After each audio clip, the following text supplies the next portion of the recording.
Mungkin hal yang paling mendasar ya, kalau Bapak ditanya gitu ya, sebenarnya Pak, Bapak nanya nih, siang malam, masuk pagi, pulang malam, kadang lembur, kadang ini, tujuannya apa sih? Nah, ini pertanyaan dasar ini ya, tujuannya itu apa? Capek-capek gitu kan ya, tujuannya apa? Cari pengalaman. Oh, cari pengalaman luar biasa. Kita bekerja, pasti kita punya target Pak ya, punya satu tujuan masing-masing, entah itu yang paling basic bicara tentang finansial aspek. Ya, kita bekerja untuk mendapatkan ini. Nah, tapi kalau kita bicara career development, sebenarnya kita harus menarik lebih tinggi lagi. Ya, finansial itu sudah menjadi basic yang kita pasti dapatkan. Tapi sebenarnya ada yang lebih tinggi lagi. Apa kira-kira? Nah, ini supaya clear dulu Pak. Karena kita nanti kalau bicara karir dengan konsep berpikir yang salah, akhirnya kita menganggap karir itu sebagai kewajiban, sebagai hak kita. Nah, padahal kita harus bicara hak dan kewajiban antara kita dengan perusahaan harus combine, harus sama-sama balance gitu ya. Jadi dari yang paling basic tadi bahwa kita kerja untuk make money, cari uang, itu paling basic banget tuh Pak. Semua orang pasti ditanya seperti itu. Sampai ke yang tinggi, kontribusi buat negara. Kita hari ini nggak bicara ke negara ketinggian Mbak ya. Kita bicara yang tengah-tengah aja deh, yang realistis, jangan kita hadapi sehari-hari gitu kan ya. Oke. Nah, kita akan mencoba untuk memastikan dulu ya, supaya kita punya frame yang sama tentang career development ya. Karena apa? Karena kalau kita ngelihat prinsip dalam dunia kerja manapun juga Pak, mau di Indonesia, di luar negeri itu sama. Bahwa ketika orang masuk dalam dunia kerja, dia punya ekspektasi. Kok saya masuk kerja ini nggak punya harapan seperti apa sih? Ya, walaupun setiap orang beda-beda. Nah, kalau tadi Bapak dan Ibu sudah mengisi ya, adversity quotient itu adalah satu tools assessment yang biasanya digunakan menggambarkan tipe kita. Apakah saya tipe yang pengen dalam konsep kerja itu ya sudahlah, yang penting saya kerja, safety, aman, sudah selesai. Itu satu. Lalu ada lagi yang tipe yang kedua, oh saya perlu sesuatu aktualisasi. Saya harus menemukan passion saya di mana. Tapi begitu sudah lewat passionnya, saya settle di satu posisi, di satu level tertentu, sudah aman di sini. Ada level yang ketiga, ini orang yang mengejar target pencapaian tertinggi. Wah, saya minimal harus sampai level tertinggi nih, atau minimal harus sampai manajemen top di sini. Nah, itu akan ketemu tuh nanti tuh. Ya, nanti sama-sama kita lihat Pak ya. Jadi kita nih dalam konsep career development, saya ini lebih cenderung tipe yang mana? Karena kalau kita bicara career development, ini menariknya begini Pak, tidak semua orang punya pikiran pengen karir tinggi-tingginya, enggak juga Pak. Ya, apalagi di zaman sekarang Pak. Generasi yang baru itu kalau bicara karir mereka bingung, apa itu karir Pak? Bagi mereka yang penting kerja itu adalah happiness. Apalagi istilah anak muda sekarang. Healing, bilang ya, jalan-jalan, punya duit, mau beli apa-apa, iPhone 14 kebeli, udah selesai begitu Pak. Ditanya karir itu blunder, bingung. Karir itu apa Pak ya? Buat apa lama-lama kerja? Buat apa saya harus berjuang lama di perusahaan? Jadi hati-hati juga nih. Generasi yang baru masuk nanti, yang notabene akan menjadi anak buah kita, cara berpikirnya nggak seperti kita Pak. Pendek-pendek gitu, serhana. Gitu kan ya. Ini juga harus jadi pertimbangan kita nanti kalau kita buat karir, ya akan kita buat ini kan kita juga suka nggak suka dalam 2 tahun, 3 tahun, 5 tahun ke depan akan dibombardir oleh generasi yang strawberry lah ya sekarang nih, model strawberry gitu kan ya. Saya banyak cerita tuh ya kalau kita bicara tentang rekrutmen, seleksi, itu jawabannya aneh-aneh lah pokoknya. Nggak seperti kita orang yang kalau zaman dulu kan berpikir kalau dapat pekerjaan gimana Pak? Alhamdulillah, bersyukur ya. Saya akan berjuang habis itu kan ya. Kalau sekarang enggak Pak. Ya, saya baru ketemu satu orang menarik tuh ya. Saya rekrut dia dari Jogja di perusahaan saya. Oh, selama seminggu dealing udah diskusi, sesi finansial oke, semangat oke. Anda siap nggak? Iya Pak. Saya ingin sekali bekerja karena saya sudah 3 tahun Gojek Pak. Melamar sana sini nggak masuk Gojek. Akhirnya kalau ini jadi kesempatan saya siap tempur. Datang jauh-jauh dari Jogja. Di hari Sabtu datang, cari kos di Bandung, sudah siap hari Senin masuk.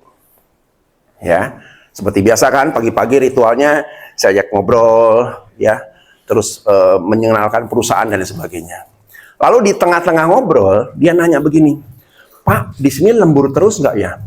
Saya bilang begini, ya kalau di sini lembur ya tergantung. Kalau nggak ada kerjaan terlalu banyak, Anda bisa pulang cepat. Kalau klien minta tugas cepat dan sebagainya, harus siap. Wajar kan ya? Normal kan ya? Lalu saya lihat raut mukanya berubah. Kok berubah ya? Wah, saya jadi penasaran. Memang ada masalah apa dengan lembur? Pak, saya takutnya kalau banyak lembur saya sakit, Pak. Nah, bingung kan? Sebentar. Loh, kalau sakit ya berobat. Iya Pak, tapi kan kerugian buat Bapak kalau saya banyak sakit. Jadi maunya apa? Ya harapan saya sih nggak lembur. Coba pusing nggak? Sebentar. Gitu kan ya? Kok Anda ini berpikirnya sakit dulu? Memang sudah punya planning mau sakit? Ya enggak Pak, ini kalau seandainya saya sakit. Singkat kata, akhirnya saya nggak bisa terima dia. Karena saya pusing, dia juga pusing. Ya kan? Saya nggak pusing, gimana orang nggak mau lembur? Perusahaan ini kadang-kadang harus lembur dan lain sebagainya.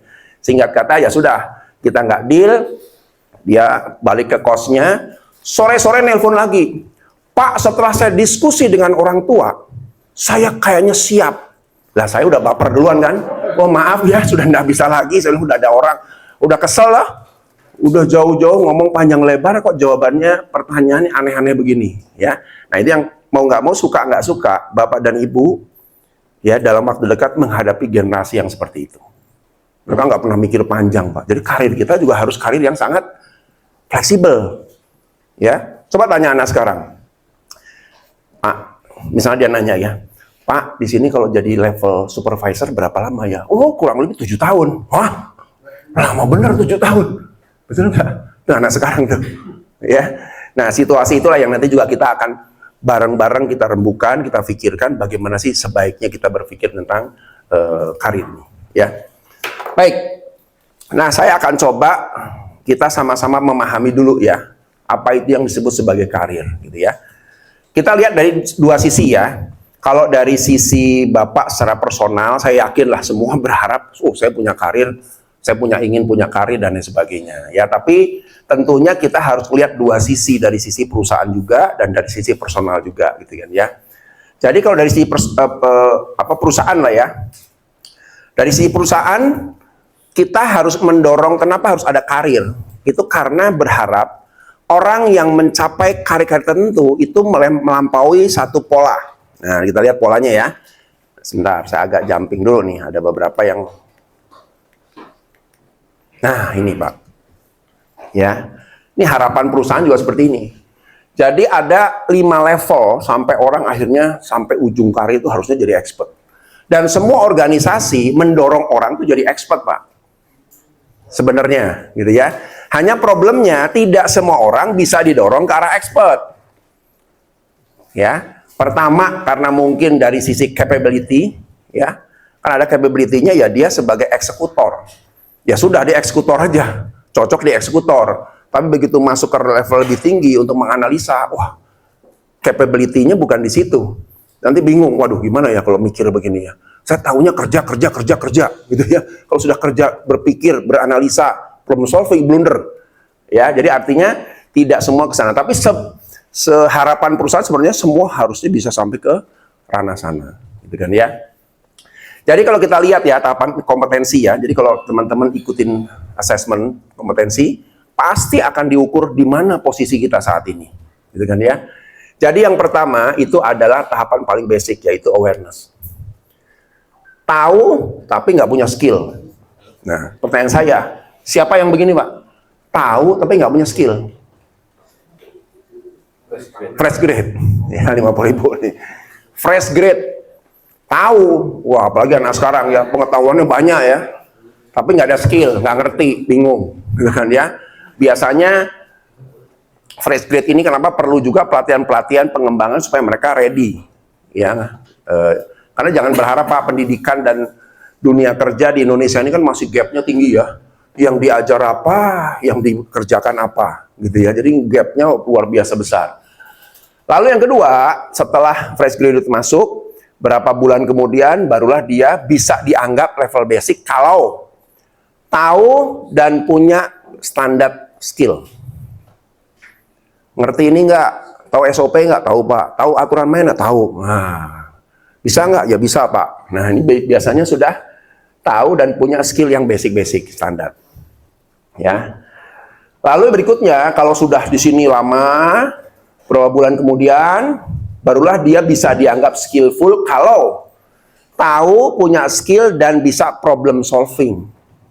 Ya, jadi standar ini yang dipakai di hampir semua asesmen di Indonesia, setahu saya, karena kita basisnya kan ada dari salah satu mazhab ya yang dipakai di Indonesia, termasuk di banyak BUMN juga. Ya, jadi ini problem solving nih. Kalau ini nggak bisa problem solving, kalau mengerjakan bisa A, B, C. Lalu kalau ada C-nya mentok, bingung deh. Sebentar, aku nggak ngerti ini gimana ya kok bisa begini. Nah, ini biasanya nih. Tapi kalau ini nggak, lebih fleksibel, orang sudah agile. Sudah bisa berpikir jumping dan lain sebagainya. Lalu lewat ini barulah masuk ke level yang lebih tinggi. Skill and can creating innovation, ada inovasi. Ya.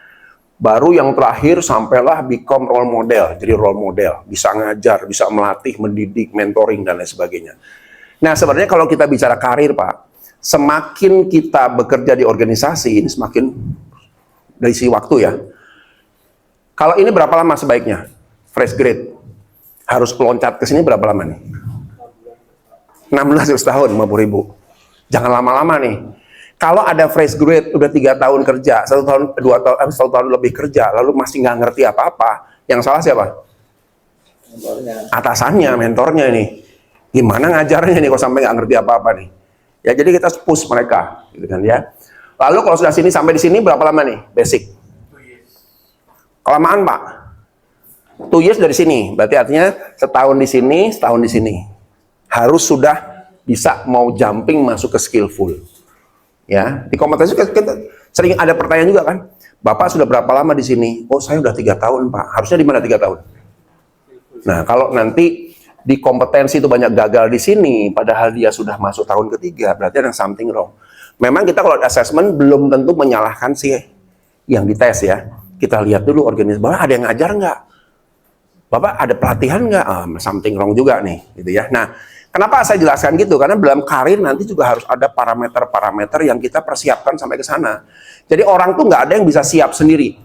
Jadi kalau kita bicara karir, peran orangnya juga ada, mungkin sekitar 30-40%, tapi peran organisasinya juga ada pelatihannya nggak? Leadernya jadi mentor nggak? Diarahkan nggak? Sistemnya sudah dijelaskan belum? Nah, kalau itu semua nggak ada, lalu orang mentok dengan karirnya, nah ini harus ada combine responsibility juga ya. Ya orangnya juga salah, mungkin nggak pernah nanya, saya punya karir seperti apa. Tapi perusahaan juga salah karena tidak ada directing yang jelas dan arahan yang jelas buat orangnya. Gitu kira-kira seperti itu. Ya, 2 tahun ini skillful, 2 tahun. Gitu ya. Jadi sebenarnya orang jadi skillful itu butuh kurang lebih sekitar 3-4 tahun. Ya, tergantung kecepatan. Nah, mastery umumnya sudah dianggap orang-orang di level yang lebih tinggi atau dia sudah menjadi orang yang dianggap sebagai spesialis, profesional. Jadi kalau di spesialis itu ada level spesialis biasa, yang basic spesialis. Di level 2 ada yang disebut sebagai orang-orang profesional. Nah, itu sudah dianggap dia punya keahlian spesifik. Lalu sampailah yang terakhir, become role model dan sebagainya. Kita sudah siapkan career development nih. Tapi kenapa nggak semua orang tertarik dengan mengembangkan karir ya? Ada yang cukup, ya sudahlah. Saya sudah merasa nyaman, yang penting kerja, tiap bulan gajian, nggak banyak masalah, keluarga aman, selesai. Ada Pak, banyak orang seperti itu ada. Gitu ya. Artinya kalau orang sudah dalam tarapan seperti itu, memang kita tidak bisa memaksakan dia untuk naik level tinggi. Dia udah nggak mau tantangan. Pertama, tidak mau, karena dia tahu semakin tinggi level, semakin besar tantangan. Ya, apalagi ngelihat teman-temannya yang pernah jadi supervisor ya. Waduh, tiap hari ngeluh, manajer tiap hari komplain, lama-lama mikir, aduh ngapain aku tinggi-tinggi ya? Nah, sudahlah. Jadi kadang-kadang environment kalau nanti career development kita bangun, Pak, environment untuk orang berprestasi harus dibangun, Pak. Jangan menakutkan gitu. Karena kalau orang punya pikiran semakin tinggi level, semakin banyak masalah, semakin mengerikan, orang yang sudah safety player semakin takut, Pak, untuk naik posisi. Itu satu ya, kondisinya ya. Lalu yang kedua, bisa juga orang ini memang dia sadar tidak punya kapabilitas, Pak. Ya, jadi jangan menganggap bahwa Bisa nggak sih kita mengajari setiap orang itu leadership dan bisa jadi leader yang efektif? Belum tentu.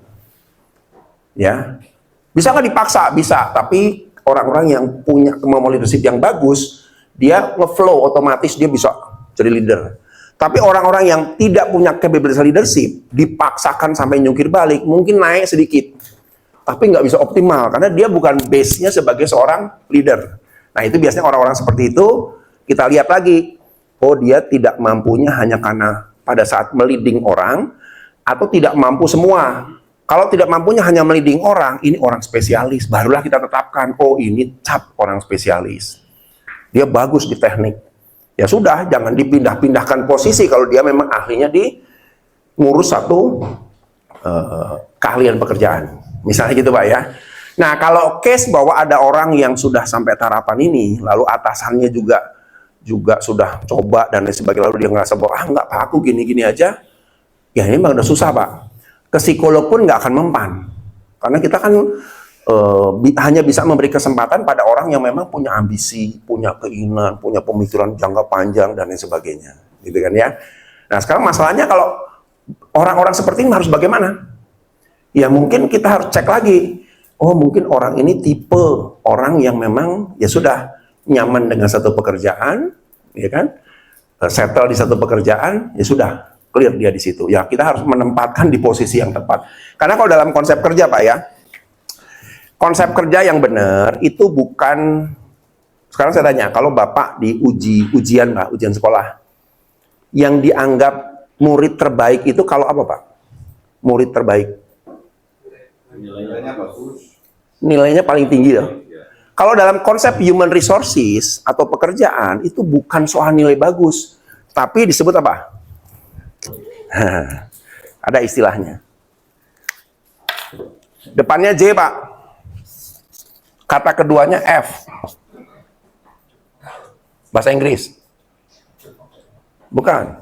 Jawabnya benar. F-nya cocok atau enggak. Jadi kalau orang nilainya bagus sekalipun juga, tapi kalau dia tidak cocok dengan pekerjaannya, juga masalah. Tapi kalau nilai-nilainya biasa-biasa, tapi dia cocok dengan pekerjaan, coba lihat, dia bisa mengaktifasi lebih bagus. Ya, makanya kita pakai metodenya itu namanya job fit, kecocokan seseorang dalam pekerjaan. Nah, nanti dalam karir juga sama, Pak. Karir itu bukan berarti bahwa nilainya tinggi, KPI-nya tinggi, assessment-nya tinggi. Wah, ini bisa karir tinggi. Belum tentu. Cocok nggak dia dengan posisi itu? Kalau nggak cocok, ya susah. Ya, jadi kita metodenya job fit. Gitu, Pak. Jadi akan banyak parameter untuk mengukur dulu nih.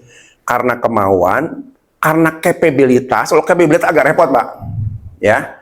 Dulu kan kita ada mengenal yang namanya IQ ya. Terus apa lagi? EQ. Yang barusan kita belajar, yang baru nih, yang banyak dipakai untuk assessment adalah AQ. Intelligent, Emotional, Diversity. Ya, gitu ya. Kalau intelijen orang, misalnya contoh ya, kan kita bicara IQ rata-rata berapa? Rata-rata orang 100 ya. Ini basis orang kerja ya, sampai 90 masih bisa lah. Yang bagus kalau dapat yang IQ besar gitu ya. Dulu orang sempat waktu muncul yang istilah EQ, orang menganggap IQ itu walah, kita nggak penting pinter, yang penting EQ-nya bagus. Tapi dalam prakteknya nggak bisa Pak, kalau IQ-nya jeblok, mikirnya juga setengah mati ya susah, mau dikembangkan juga repot.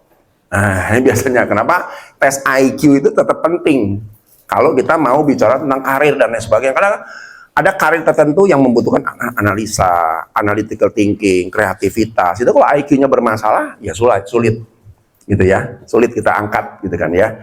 Kalau EQ betul, semakin tinggi usia, semakin naik. Jadi anak muda tidak pernah bisa melampaui EQ-nya generasi yang senior. Terima nasib urus kacang, karena EQ itu berdasarkan experience. Ya, jadi kalau kita di usia-usia 50 melawan sama yang baru-baru umur 32 pasti kalah yang dulu 30 Pak. Yang usia senior kita menang. Ya, karena EQ itu sesuai dengan experience. Nah, kalau AQ ini nggak ada urusan nih. IQ itu berdasarkan mental set dia. Saya mau jadi orang yang punya kontribusi, atau saya mau jadi orang yang safety player, itu diukurnya dari IQ, gitu Pak ya. Jadi pertanyaan Bapak tadi agak rumit kalau saya bilang bahwa lalu harus bagaimana ya? Ya mungkin harus dipetakan dulu orangnya gimana nih modelnya Pak. Kalau karena kemauan, ya mungkin barangkali kita harus push ya, kasih motivasi. Kalau karena kemampuan, ya sudah, artinya Bapak tidak harus punya ekspektasi terlalu tinggi, ya sudahlah, yang penting sampai batasan ini, oke, saya terima semua kelemahan orang itu. Kadang-kadang gitu Pak. Ya, karena saya di kantor juga ada tuh, bagian keuangan, kalau kerja malam Pak, sore baru malam energinya. Kalau pagi ngantuk. Tukang lupa, bayangin keuangan lupa Pak. Nggak detail. Tapi kenapa saya terima hampir bertahun-tahun? Karena orangnya trust, saya bisa trust dengan orang ini, dipercaya. Uang seperak pun dia jaga. Nah artinya saya tetap gunakan dengan semua capabilities yang mungkin di bawah standar, tapi so far saya masih bisa terima sebagai orang yang bekerja dengan standar yang saya punya. Gitu Pak, kira-kira seperti itu. Gitu ya. Yuk kita tentukan juga parameter, karena untuk sampai ke nanti kita susun ya kompetensi, career development ini, kan kita harus menentukan semua Pak. Jadi career development itu nggak berdiri sendiri Pak. Dia juga bukan benda yang berdiri sendiri Pak. Ya. Jadi career development ya, career itu apa yang harus juga melengkapi nih. Pertama apa? Soal skill. Berarti kalau skill harus diukur melalui PA, performance appraisal, atau apa di sini ya, kinerja ya, KPI, oke, KPI. Harus Pak.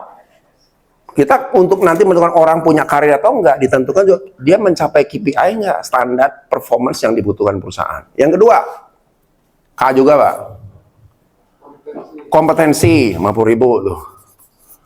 Kompetensi.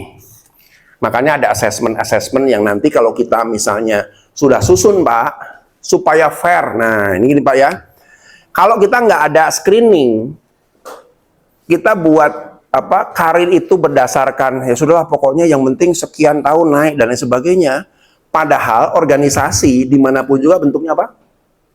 Piramid. Semakin ke atas, semakin mengecil, peluangnya semakin kecil. Kalau kita nggak ada tes seleksi, assessment dan lain sebagainya, yang ada ribut. Kok si itu sih, kok bukan saya, kok si itu bukan, repot. Tapi kita fairness, pakai 2 kunci itu. Performanya gimana? Dalam 2 tahun terakhir, atau setahun terakhir. Kompetensi lolos nggak? Kalau sudah lolos, oke. Nah, ini baru tahapan pertama.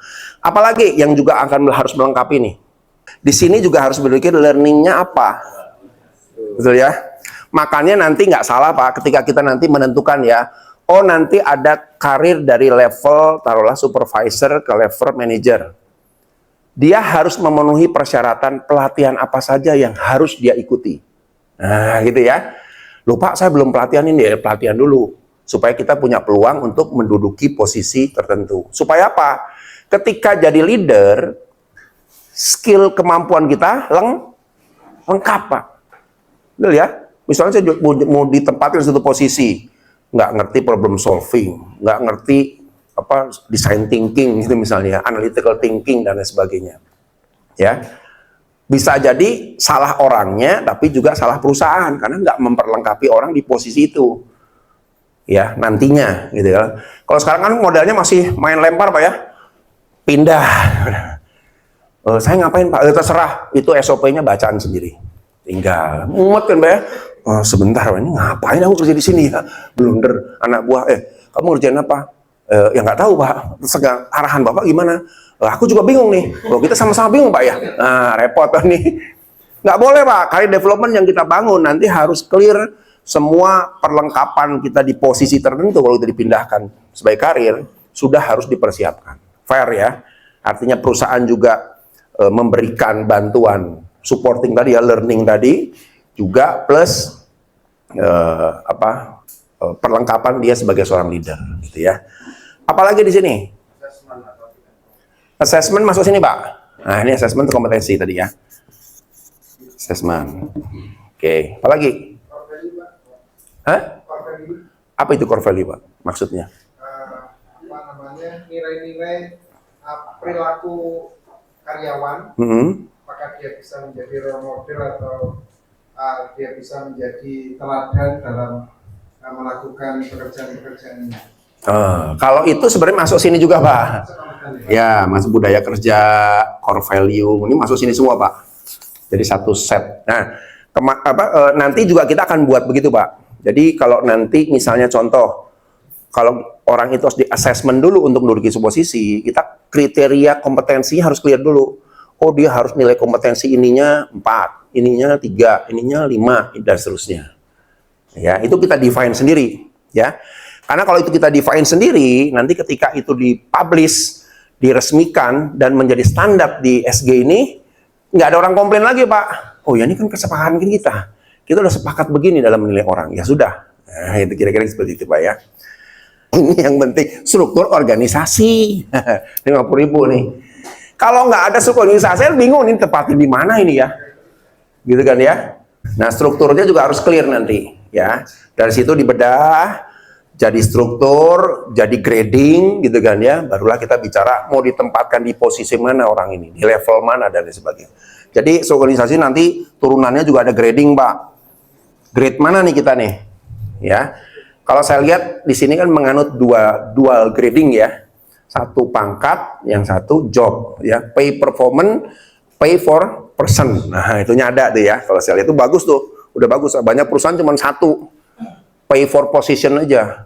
Orangnya nggak pernah punya grading, ya. Kalau di sini udah, kalau saya lihat, ya. Nah, ini kira-kira, Pak, ya. Jadi nanti selain itu kita coba juga memastikan, Pak, untuk ini masuk ke level ini, nanti ada masukan juga dari teman-teman ya. Wah, ini kayaknya pelatihan-pelatihan ini yang dibutuhkan. Ya, kita define. Nanti Pak Adi barangkali yang merangkum, Pak, ya. Oh, berarti saya sudah punya nih persiapan training-training apa saja kalau menduduki posisi-posisi tertentu. Ya, jadi bukan cuma karir tok, tapi semuanya juga harus kita persiapkan semua.